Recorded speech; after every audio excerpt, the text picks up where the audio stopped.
What if I told you that in the middle of history's most brutal war, an American naval captain made a decision so unprecedented, so against every rule of wartime engagement, that it remained classified for decades?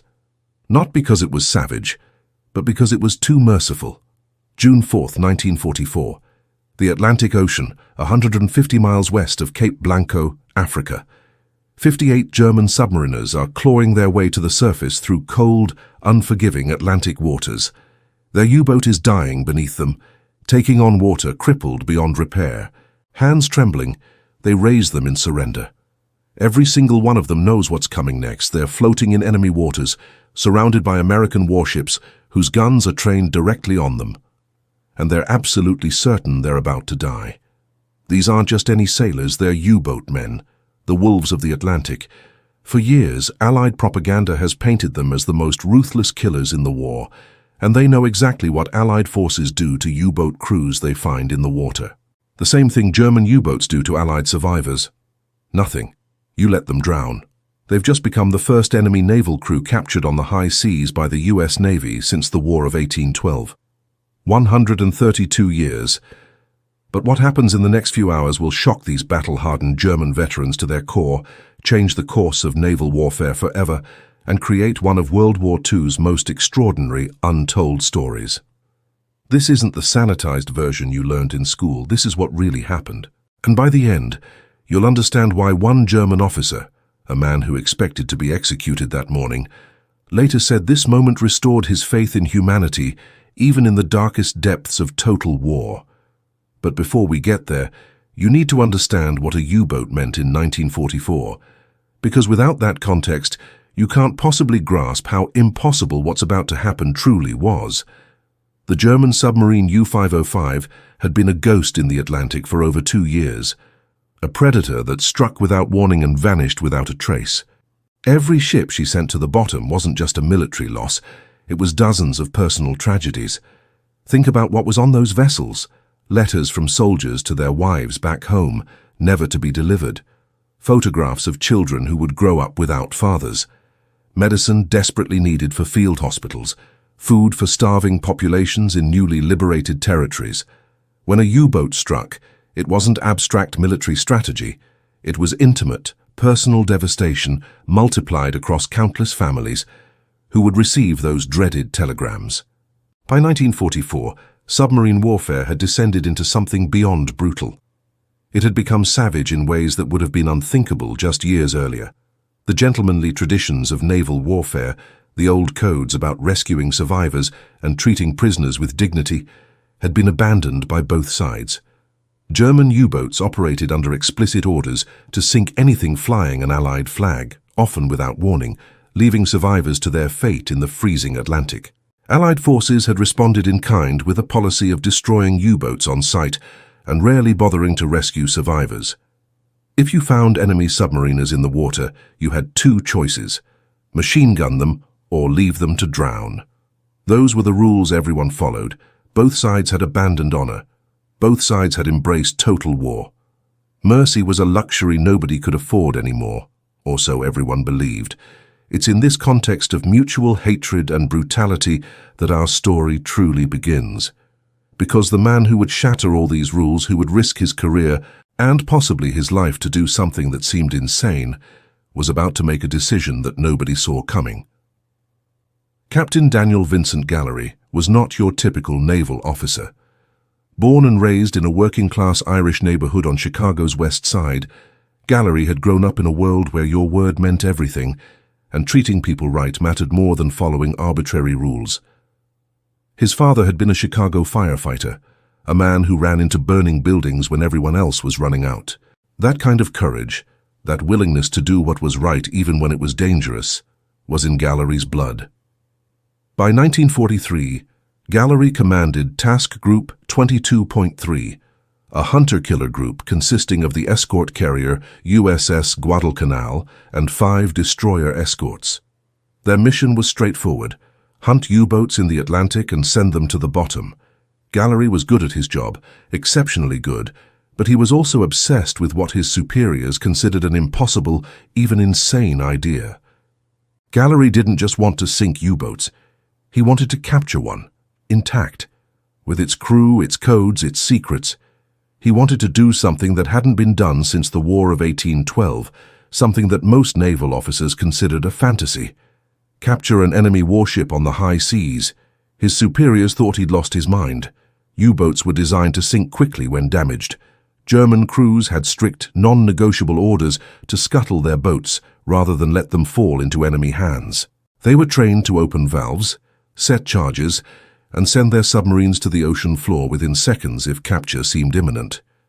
The idea of boarding one before it sank was considered tactically impossible and strategically pointless.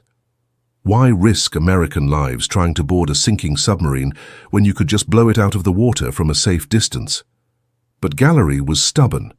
He started drilling his men anyway, running practice exercises for a mission everyone thought would never happen. His crew thought he was eccentric, maybe even a little crazy, but they went along with it, because Gallery was the kind of commander men would follow anywhere.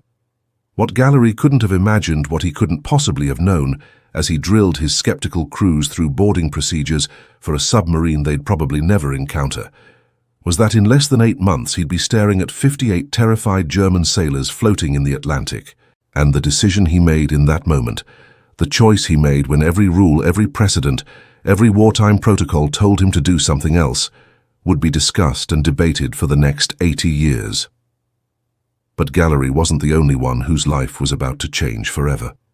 3,000 miles away, a German submarine commander was making a series of small decisions that would culminate in a fatal mistake. And that young German officer was about to learn something about American honor that would fundamentally change everything he believed about his enemy. U-505 was cursed. At least that's what her crew believed. And they had good reason. The submarine's previous patrol had ended in horror. During a savage depth charge attack in October 1943, her commander, Captain Lieutenant Peter Erich Kramer, had suffered a complete psychological breakdown.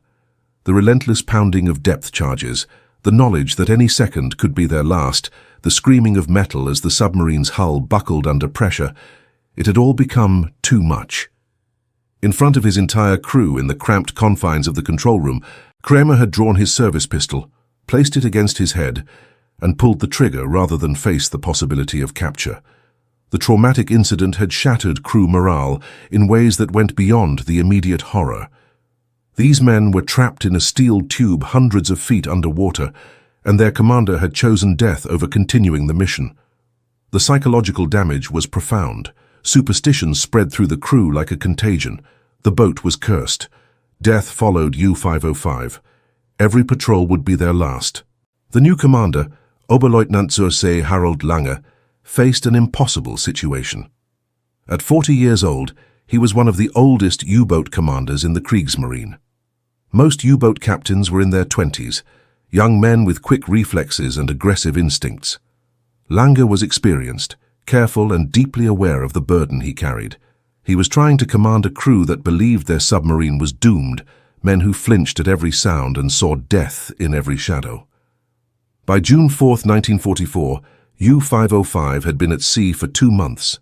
2 months of constant tension, of diving at every aircraft sighting, of creeping through Allied convoy routes looking for targets. And in those 2 months, they hadn't sunk a single Allied vessel. Not one. The crew was exhausted. Supplies were running critically low and morale had reached rock bottom. Some men had started making small mistakes, forgetting procedures, showing the kind of sloppiness that gets submarines killed. Lang knew they needed to return to base, but he also knew what awaited him if he returned empty-handed. U-boat command had little patience for captains who came back without victories. The pressure was crushing, an invisible weight that made every decision agonizing. What Lang didn't know, what he couldn't possibly have known, was that Captain Gallery's task group had been hunting them for days. The Americans had picked up signal intelligence suggesting a U-boat was operating in their patrol area. They were methodically searching, grid by grid, with the patience of experienced hunters who knew their prey would eventually make a mistake. That Sunday morning started like dozens of others. Lieutenant William T. Tolan was conducting a routine anti-submarine patrol in his Grumman TBF Avenger torpedo bomber, one of several aircraft launched from the Guadalcanal to sweep the area. The Atlantic stretched out below him, endless grey water broken by whitecaps. Hours of monotonous searching, looking for something that probably wasn't there. And then at 11:09 in the morning, Toland's trained eye caught something. A shadow moving beneath the surface, not a whale, not a school of fish, the distinctive dark shape of a large submarine. What happened in the next 6 minutes would unfold with the speed and chaos of combat. But hidden in those 6 chaotic minutes was a single 7-second decision by a panicked German sailor, a mistake that would save everyone's life, though nobody would realize it until much later. Toland's depth charge attack caught U-505 completely by surprise. The submarine was running submerged but not deep, trying to make time toward safer waters. The explosions were devastating. Depth charges detonated with crushing force, damaging the submarine's diving planes and electrical systems. Water started flooding into compartments. Lights flickered and died. Men were thrown against bulkheads as the submarine lurched violently. Langer faced an immediate terrible choice: try to dive deeper and risk losing control of the boat entirely, potentially sending them plummeting to crush depth where the ocean pressure would implode the hull like a tin can, or surface immediately and face whatever was waiting for them above. There was no good option, but staying submerged meant certain death. At 11:15 a.m., U-505 broke the surface like a wounded whale breaching for air. Water streamed from her hull, cascading off the conning tower. Her diesel engines coughed to life, struggling to pump fresh air into the boat and recharge batteries that were nearly dead. The crew desperately worked to assess damage and get the submarine under control. On the bridge of the Guadalcanal, Captain Gallery was monitoring radio traffic when the report came in. Contact. Surface contact. U-boat on the surface. Gallery had seconds to decide. Follow standard procedure and blow the submarine out of the water with overwhelming firepower. Or attempt something that hadn't been done in 132 years, something that could cost American lives and might fail spectacularly. Every tactical consideration said to sink the U-boat. It was safer. It was certain. It was what any reasonable commander would do. But Gallery had spent months preparing for exactly this moment. He'd drilled his men. He'd planned every contingency, and he'd never get another chance like this. Instead of ordering his ships to finish off the submarine with gunfire, Gallery gave the order his crew had been training for but never expected to hear. "Away all boats! We're going to board her!" For a moment, there was stunned silence on the bridge. Then organized chaos as men scrambled to execute a plan they'd practiced but never truly believed would happen. Meanwhile, on U-505, Langer was making his own impossible decisions. The submarine was badly damaged. They couldn't dive. They couldn't outrun American warships. And aircraft were circling overhead like predatory birds.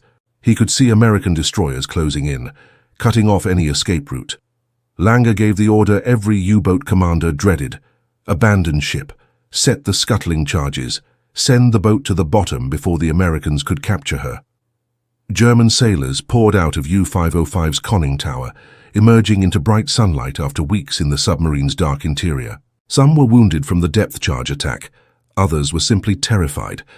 They jumped into the Atlantic, expecting at any moment to hear the chatter of machine guns cutting them down in the water. That's what happened to submarine crews. Everyone knew it. You didn't survive being caught on the surface. Thick black smoke poured from the submarine's hull, clear evidence she was mortally wounded. But here's what neither the Americans nor the Germans knew in that moment. A single mistake by one panicked sailor was about to change everything. Among the German crew abandoning ship was Gottfried Fischer, a petty officer who'd been given explicit orders. Set the scuttling charges. Send U-505 to the bottom within 30 seconds. It was drilled into every U-boat crewman from their first day of training. If capture is imminent, you destroy the boat. Always. No exceptions. But Fischer was terrified. The submarine was filling with smoke. Water was rushing into compartments. Men were screaming and pushing to get through the narrow conning tower hatch. In his panic, Fischer made a critical, catastrophic error. He set the timer for 7 minutes instead of 30 seconds. 7 minutes. An eternity in combat time. A mistake that would save everyone, though nobody would know it yet. The Americans boarding U-505 had no idea they were racing against a 7-minute clock instead of a 30-second one. They thought they had maybe half a minute before the submarine exploded beneath them, taking them to the bottom of the Atlantic. Lieutenant Albert David of the destroyer escort USS Pillsbury stood at the railing watching the smoking submarine. At 23 years old, he'd been selected to lead the boarding party. He understood exactly what Gallery was ordering him to do: board a damaged enemy submarine that could explode at any second, go below decks into a dark, smoke-filled maze where booby traps might be waiting, try to stop scuttling charges set by trained German sailors who knew their boat intimately. It was a suicide mission, everyone knew it. David's fellow officers looked at him with expressions that clearly said they didn't expect to see him again. David didn't hesitate. With radioman Stanley Wojciech and signalman Arthur Nispel, he climbed into a small whaleboat and approached the smoking, listing U-505. As they got closer, they could hear ominous sounds from inside the submarine: rushing water, electrical fires crackling, and the ticking of scuttling charges somewhere in the darkness below. David pulled himself onto the submarine's deck, which was slick with water and tilted at an unnatural angle. The conning tower hatch stood open, black smoke pouring out. Every instinct screamed at him to get off this death trap. Instead, he climbed down into hell. The control room was a nightmare. Smoke so thick David could barely see. Water ankle-deep and rising. Electrical fires throwing mad shadows on the bulkheads. The submarine was groaning, metal creaking under stress. And somewhere in this chaos were the charges that would send the boat to the bottom. David made a decision that defined his character more than any medal ever could. Instead of retreating, instead of declaring the mission impossible, he ordered his men to find and disarm the charges. Then he started closing valves to stop the flooding. Working by flashlight in the smoke-filled submarine, choking on toxic fumes, David located the main scuttling valve and forced it closed. The rushing sound of incoming water began to slow. Wojciech, with absolutely no training in German demolitions, found the timing mechanism for the scuttling charges. With steady hands and incredible courage, he carefully disconnected the wires. One wrong move, one mistake, and they'd all die instantly. Within an hour, U-505 was stabilized and under tow. David and his men had accomplished the impossible. But the real challenge, the thing that would test Captain Gallery's character and judgment, was just beginning. Because what Gallery discovered inside that submarine was worth more than sinking 100 U-boats, but only if he could solve an impossible puzzle. How do you hide the capture of a 252-foot submarine and 58 prisoners of war when the intelligence windfall depends on absolute secrecy? When David's boarding party finished securing U-505 and started a thorough search, they found something beyond their wildest expectations. In their panic to abandon ship, the German crew had left behind virtually everything: code books, current encryption tables, technical manuals detailing every system on the submarine, charts showing patrol routes, refueling locations, and rendezvous points, personal logs and diaries, and most importantly, sitting on a table in the radio room, still set up with the day's encryption settings, an Enigma machine. The intelligence officer who first saw that Enigma machine later said his hands literally shook. By 1944, Allied codebreakers had made significant progress against German naval codes, but having an intact Enigma machine with current settings was like finding the key to every locked door in Berlin. It was intelligence gold, the kind of find that could save thousands of lives and change the course of the war. But all of this, every bit of this priceless intelligence, would become instantly worthless if the Germans learned that U-505 had been captured. If Berlin discovered their codes were compromised, they would immediately change their entire communication system. New codes, new procedures, new everything. The intelligence windfall would slam shut. Gallery stood on the bridge of the Guadalcanal, looking at the damaged U-505 under tow, and realized he faced a challenge even more complex than capturing the submarine. He had to make U-505 and her entire crew disappear. Completely. 58 men and a 252-foot submarine had to vanish as if they'd never existed. This created an unprecedented problem in military history. How do you hide something that large? And what do you do with 58 prisoners, who've just watched their submarine captured intact, who know exactly what intelligence fell into American hands. Standard military procedure was crystal clear. Interrogate the prisoners using approved techniques, extract whatever tactical intelligence they possess, then transfer them to established prisoner of war camps where they join thousands of other German POWs, able to communicate with other prisoners, eventually able to send mail home, able to let Germany know they'd been captured. Following that procedure would destroy the intelligence operation before it even began. German prisoners talked to each other. They compared stories. Within days, everyone in the POW camp would know that U-505 had been captured with all her codes intact. And POW camps leaked information. Letters got smuggled out. Prisoners escaped. Germany would find out. Gallery couldn't let that happen. But what he decided to do next was so unusual, so against military procedure, that it would remain classified for decades. Not because it was ruthless or brutal, but because it was too merciful for wartime. While his boarding party secured U-505, Gallery faced the immediate problem of 58 German sailors floating in the Atlantic swells. These men expected to die. They'd been trained to believe that Allied forces, especially Americans, were barbaric enemies who would show no mercy to U-boat crews. The propaganda they'd been fed for years painted Americans as gangsters and criminals in uniform who would torture prisoners and execute survivors. Captain Lieutenant Lang, floating in the cold Atlantic water watching his submarine under tow, felt certain he and his crew would be executed.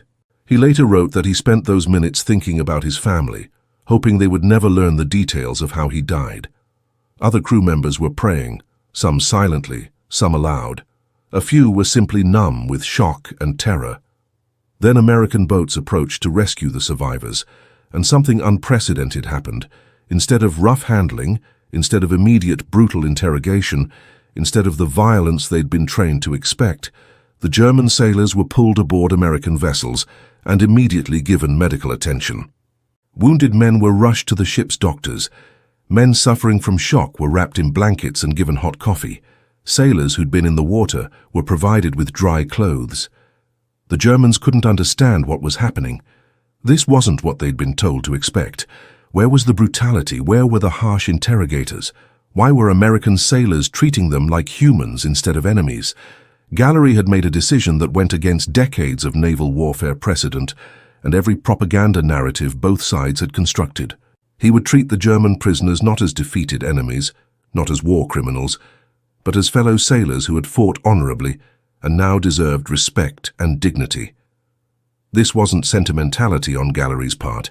It was brilliant psychology married to practical necessity. Well-treated prisoners were more likely to cooperate with intelligence officers. They were less likely to attempt escape, which could compromise the entire operation.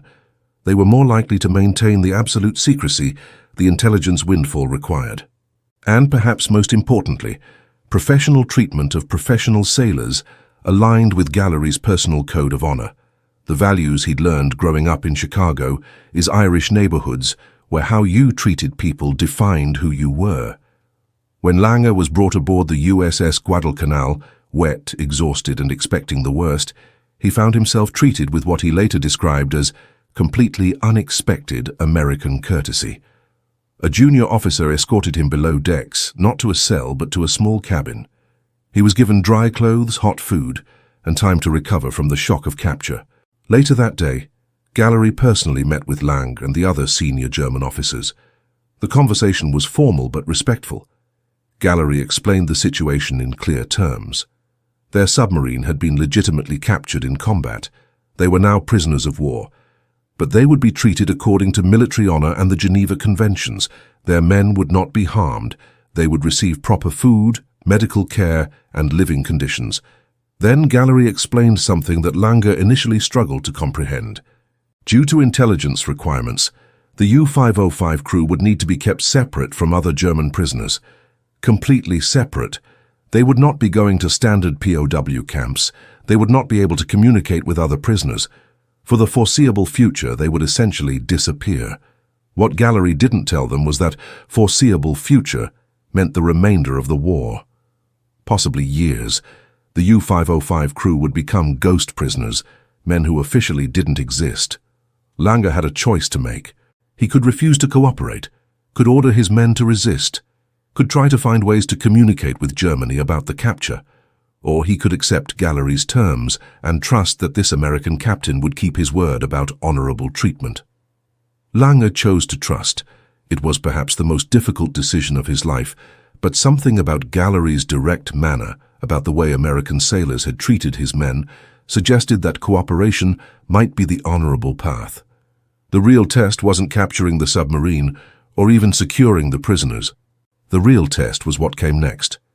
Because Gallery's solution to the secrecy problem was as audacious as capturing U-505 in the first place. Working with naval intelligence officers, Gallery arranged for the German crew to be secretly transported to a specially prepared facility. Not a standard POW camp where they'd be mixed with thousands of other prisoners, a separate, isolated facility where they could be kept completely cut off from the outside world. The location was Camp Ruston, Louisiana, a POW camp that already housed German prisoners, but had a special compound built specifically for high-value captives requiring isolation. The U-505 crew would be housed there in complete secrecy. The logistics of moving 58 prisoners without anyone noticing required elaborate deception. The men were transported in small groups at different times, wearing blindfolds, under heavy guard. Cover stories were carefully prepared. As far as official records showed, these prisoners had been captured in North Africa during tank battles and required special handling due to their knowledge of sensitive military technology. Nothing about submarines, nothing about U-boats, nothing that would raise questions. What the German crew found at Camp Ruston shocked them more profoundly than their treatment aboard the American ships. They expected harsh prison conditions, hard labor, minimal food. The brutal treatment that wartime propaganda on both sides insisted was standard for POWs. Instead, they were housed in clean barracks with proper beds. They were provided with regular meals that were often better than what American soldiers were eating overseas. They were allowed recreational activities, sports, even musical instruments. They could maintain their military organization and discipline within the compound. German officers retained their rank and authority over enlisted men. Gallery's orders to the camp commandant were specific and non-negotiable. The U-505 crew was to be treated as professional military prisoners, not criminals. They would work for wages per Geneva Convention requirements. They would receive male privileges, though all correspondence was carefully censored and monitored. They would maintain military discipline within their own ranks, and critically, they would be treated with respect. This wasn't just humanitarian idealism. It was strategically essential on multiple levels. Well-treated prisoners were far less likely to attempt escape, which could compromise the entire secrecy operation. Intelligence officers found that the Germans' gratitude and surprise at their treatment made them remarkably cooperative in providing technical information about submarine systems, tactics, and procedures. And perhaps most importantly, the arrangement proved that you could maintain both military security and human dignity simultaneously. The irony wasn't lost on anyone paying attention. German submarine crews, portrayed in Allied propaganda as ruthless killers who torpedoed hospital ships and machine-gunned survivors, were proving to be professional sailors who responded to professional treatment with professional behavior. They weren't monsters. They were men doing a dangerous job, following orders, trying to survive a war they hadn't started. While the U-505 crew settled into their strange new existence in Louisiana, the intelligence from their submarine was already changing the Atlantic War in ways they couldn't imagine. The Enigma machine and codebooks provided Allied codebreakers with unprecedented insights into German naval communications. Suddenly, intelligence officers could read German submarine deployment orders in real time. They knew where U-boat patrol lines were being established. They knew when submarines were low on fuel and heading to rendezvous with supply vessels. They knew German assessments of Allied convoy routes and defensive tactics. This intelligence didn't just help sink more U-boats, though it certainly did that. More importantly, it helped save Allied ships and convoys. Convoy planners could route shipping away from German submarine concentrations. Escort commanders knew when U-boats were operating in their areas and could adjust tactics accordingly. Hospital ships and troop transports could avoid the most dangerous waters. Thousands of Allied sailors and merchant seamen who would have died lived because of the intelligence from U-505. Thousands of families who would have received those dreaded telegrams instead got letters from husbands and fathers serving overseas. The impact was enormous and completely invisible to the public. Technical intelligence from the submarine proved equally valuable. Allied designers learned about German improvements in battery technology, hull design, and torpedo systems. American submarine builders incorporated some of these innovations into their own vessels. The detailed charts and patrol logs helped naval strategists understand German submarine doctrine and tactics at a granular level. But perhaps Gallery's most significant contribution to the war effort wasn't the submarine or the codes or the technical intelligence. It was proving that treating enemy prisoners with dignity wasn't just morally right, it was strategically smart. Word of Gallery's success spread quietly through intelligence circles. Other commanders began adopting similar approaches with captured enemy personnel, treating them as professionals rather than criminals. The results were consistently positive. Better intelligence, fewer escape attempts, fewer security problems, higher cooperation rates during interrogations. Gallery had demonstrated something that challenged conventional military wisdom. Mercy wasn't weakness, honor wasn't liability. Treating enemies with respect didn't undermine military effectiveness. If anything, it enhanced effectiveness by transforming potential adversaries into potential sources of cooperation. For the sailors who participated in the U-505 capture, both American and German, the experience had profound personal impacts that would last their entire lives. American sailors who were part of the boarding party later said it was the most meaningful moment of their naval service. Not because they captured an enemy vessel, though that was certainly significant, but because they had participated in something larger. They'd shown that even in the midst of total war, even when every precedent said to act with brutality, Americans could choose a different path. They'd proven that honor and effectiveness weren't mutually exclusive. For the German crew, the experience was equally transformative. These were men who'd been indoctrinated for years with Nazi propaganda about American barbarity. They'd been told that Americans were gangsters and criminals, that capture meant torture and execution, that there was no honor in the democratic forces they fought against. And then they'd been captured. And instead of the brutality they'd been promised, they'd encountered something that fundamentally challenged their worldview. American sailors who treated them with professional respect, officers who kept their word, guards who saw them as fellow humans rather than subhuman enemies. Some of the U-505 crew struggled with this cognitive dissonance. Everything they'd been told was a lie. If the propaganda about American brutality was false, what else had they been lied to about? It was a profound psychological disruption that would take years to fully process. The secret of U-505's capture was maintained throughout the war and for several years afterward through careful operational security and the cooperation of everyone involved. The German crew, true to their word given to Gallery, maintained absolute silence about the circumstances of their capture. American personnel involved in the operation were sworn to secrecy and took that oath seriously. Germany never learned that U-505 had been captured. As far as German naval intelligence could determine, the submarine had been sunk with all hands lost. This wasn't unusual. U-boats frequently disappeared without explanation, victims of depth charges or aircraft attacks that left no survivors to report what had happened. U-505 was just another submarine that went out on patrol and never came back. The German crew was finally released and repatriated to Germany in 1946, more than 2 years after their capture. They returned to a country that no longer existed as they'd known it. The Nazi regime had collapsed. Germany was divided and occupied. The cities they'd known were rubble. The society they'd left was gone. Many of their fellow U-boat veterans hadn't survived. German submarine service had suffered one of the highest casualty rates of any military branch in any nation during World War II. More than 75% of U-boat crewmen were killed in action. The Atlantic had become a graveyard for submarines, particularly in the final years of the war, when Allied anti-submarine tactics had become devastatingly effective.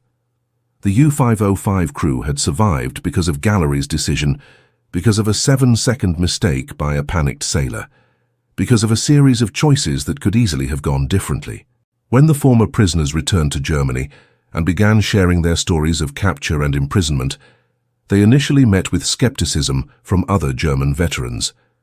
The treatment they described seemed too good to be true. Surely they were exaggerating or misremembering. Surely American prison camps had been as harsh as German propaganda had insisted. But as more details emerged, as different crew members told consistent stories, the U-505 experience became widely known among German veterans. It became a powerful example of how enemies could treat each other with honor even in total war. It suggested that the principles of military professionalism and human dignity could survive even the most brutal conflict in human history. Harold Lange, the young commander who expected execution that June morning in 1944, lived until 2003. In his later years, he spoke frequently about the U-505 capture and particularly about the respect he and his crew received from their American captors. He maintained correspondence with several American veterans who'd participated in the capture, including some of the boarding party members. Lang often said that Gallery's decision had restored his faith that decency could survive even in total war. It had shown him that nationality and propaganda didn't determine character, that individuals could choose honor over hatred, that seeing enemies as human beings rather than monsters was possible even in the darkest circumstances. Captain Daniel Gallery went on to have a distinguished naval career, eventually retiring as a rear admiral. He wrote several books about his naval experiences, including a memoir that detailed the U-505 capture.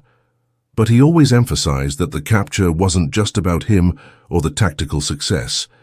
It was about the choices people make when confronted with difficult situations, about maintaining honor when every precedent says to abandon it. Gallery believed that how you treat your enemies defines your character more than how you treat your friends. He believed that professional military forces should maintain professional standards even in combat. And he believed that seeing enemies as fellow human beings rather than dehumanized others was essential to maintaining your own humanity. In 1954, U-505 was donated to the Museum of Science and Industry in Chicago.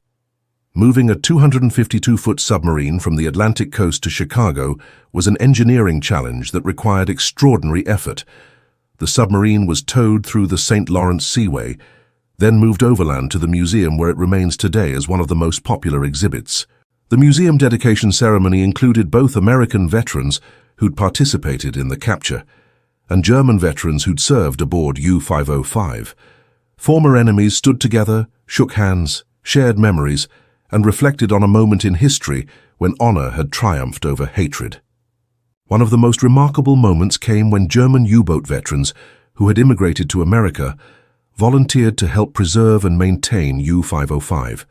These men who'd once fought against Allied ships worked alongside American veterans to ensure this story of honor in warfare would be preserved for future generations. They wanted people to understand that even in history's darkest hours, individuals could make choices that affirmed human dignity. Think about what this means. Former enemies, men who'd been trained to kill each other, working together to preserve a submarine that represented both sides' courage and honor. It's a powerful reminder that the identities we construct during wartime, the propaganda that dehumanizes enemies, the hatred that seems so absolute in the moment, none of it has to be permanent. People can choose differently. The capture of U-505 reminds us that the generation that fought World War II wasn't just great because they won. They were great because of how they chose to fight. When Captain Daniel Gallery had the opportunity to follow the brutal precedents of submarine warfare, when every rule and regulation said to act with savage efficiency, he chose instead to follow his conscience and his sense of honor. Gallery could have sunk U-505 and left her crew to drown in the Atlantic. Military necessity would have justified that choice. He could have captured them and subjected them to harsh imprisonment, degrading treatment, the kind of brutality that both sides had normalized. Wartime hatred and propaganda would have supported that decision. Instead, he chose a third path, one that required more courage than following orders, one that required more leadership than executing standard procedures, one that required more faith in human decency than simply accepting that total war meant total brutality. Gallery's decision didn't just save 58 German lives, though that alone would have been significant. It didn't just provide valuable intelligence that saved thousands of Allied lives, though that was strategically crucial. It demonstrated something more profound. Victory achieved through honor is more meaningful than victory achieved through brutality. It proved that even in humanity's darkest hours, even when every precedent and every pressure says to abandon your principles, individuals can make choices that honor our better nature. The story of U-505 isn't just history. It's a reminder that in every moment of conflict, in every situation where we face enemies or opponents, we have choices about how we act. We can choose to dehumanize those who oppose us, or we can choose to see them as fellow humans. We can follow precedents of hatred and brutality, or we can create new precedents of honor and dignity. Gallery understood something essential. The measure of a person, the measure of a nation, isn't determined by how you treat people who are like you or who can help you. It's determined by how you treat people who are different from you, who have harmed you, who you have every reason to hate. That's where character is truly tested. The German sailors floating in the Atlantic that June morning in 1944 expected to die. Instead, they experienced something that challenged everything they'd been told about their enemies. They learned that nationality doesn't determine character, that propaganda doesn't define reality, that human decency can survive even in the depths of total war. And the American sailors who participated in that capture learned something equally important. They learned that showing mercy doesn't make you weak. Treating enemies with honor doesn't undermine your effectiveness.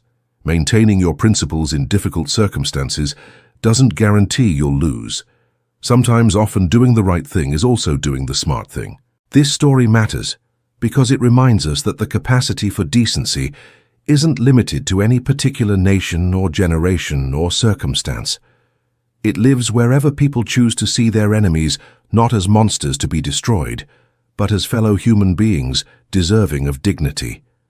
Even in the midst of the most terrible war in human history, even when every precedent said to act with brutality, even when hatred seemed justified and mercy seemed weak, individuals chose differently. And those choices, made by Captain Gallery and Lieutenant David and Harold Lang and countless others, whose names we don't know, those choices echo across decades, reminding us that we always have the power to choose honor over hatred, dignity over degradation, humanity over brutality. That's the real story of U-505.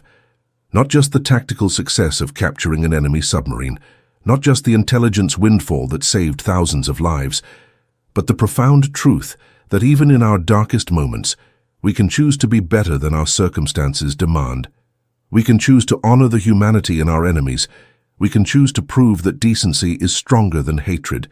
And those choices define who we are, far more than any victory ever could.